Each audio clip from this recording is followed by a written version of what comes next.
আজ শুভ মহালয়া, পিতৃপক্ষের অবসান, দেবী পক্ষের সূচনা। এই দেবী পক্ষের সূচনার পূর্ণ লগ্নে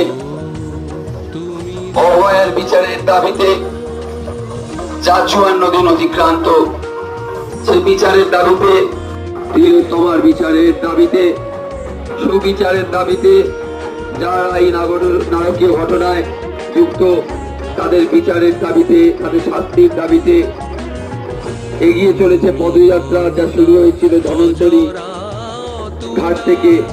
আমরা যাব মিত্রগঙ্গা ঘাট পর্যন্ত।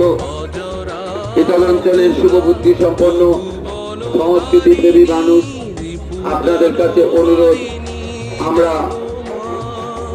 আমাদের এই পদযাত্রায় অংশগ্রহণ করুন।